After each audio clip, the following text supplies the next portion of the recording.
ডায়াবেটিসকে বিদায় দিন। এই ৬টি সহজ অভ্যাসে শুধু ১ সপ্তাহ চেষ্টা করুন। আপনি যদি ডায়াবেটিসে ভুগে থাকেন, পরিবারের কেউ ডায়াবেটিস রোগী থাকেন বা ভবিষ্যতে নিজেকে এই রোগ থেকে রক্ষা করতে চান, তাহলে এই ভিডিওটি আপনার জন্য। আজকে আমি এমন ৬টি প্র্যাকটিক্যাল অভ্যাস ও খাবারের কথা বলবো, যেগুলো ডায়াবেটিসকে কন্ট্রোলে রাখতে এমনকি রিভার্স করতেও সাহায্য করবে। ১. ডায়াবেটিসের বাস্তবতা। আমরা যেসব খাবার খাই তা ভেঙে গ্লুকোজে রূপ নেয়। এই গ্লুকোজ রক্তের মাধ্যমে শরীরে কোষে পৌঁছে শক্তি দেয়। কিন্তু এই কাজ করতে লাগে ইনসুলিন, যা তৈরি করে প্যানক্রিয়াস। যখন গ্লুকোজের পরিমাণ বেশি হয়, তখন ইনসুলিনের মাত্রা কম পড়ে যায়। ফলে অতিরিক্ত গ্লুকোজ রক্তেই থেকে যায়। রক্ত ঘন হয়ে যায়, অঙ্গ-প্রত্যঙ্গ ক্ষতিগ্রস্ত হতে শুরু করে। ২.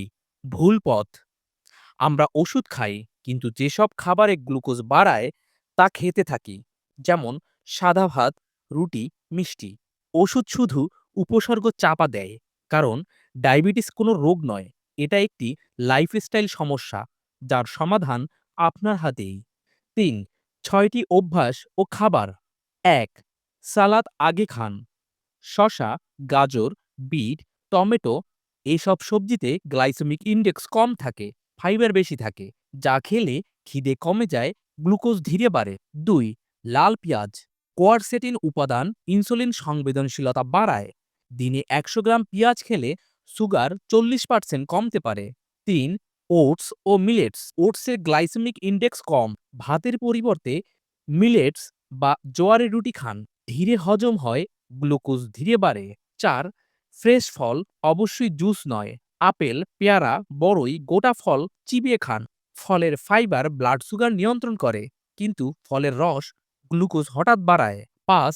হেলদি ফ্যাটস, বাদাম, আখরোট, চিয়া সিড, ফ্ল্যাক্সিড এগুলো খেলে ইনসুলিন সঠিকভাবে কাজ করে। ৬.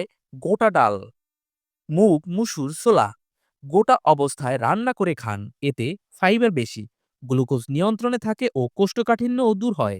৮. ব্যায়ামের গুরুত্ব। আপনি দিনে অন্তত ৩০ থেকে ৪৫ মিনিট হাঁটবেন বা ব্যায়াম করবেন। এর ফলে কোষের মধ্যে জমে থাকা গ্লুকোজ শক্তিতে রূপান্তর হবে। এক্সারসাইজ হলো ডায়াবেটিস রিভার্স করার সবচেয়ে শক্তিশালী প্রাকৃতিক ঔষধ। বন্ধুরা, শুধু ১ সপ্তাহ এই ৬টি অভ্যাসে চলুন। গ্লুকোজ লেভেলে পরিবর্তন নিজেই বুঝে যাবেন। ভালো লাগলে অবশ্যই ভিডিওটি লাইক করুন, বন্ধুদের সাথে শেয়ার করুন এবং এমন শিক্ষণীয় ভিডিও পেতে সাবস্ক্রাইব করে বেল আইকনটি প্রেস করে রাখুন। পরের ভিডিওতে আবার দেখা হবে। ভালো থাকবেন। ধন্যবাদ সবাইকে।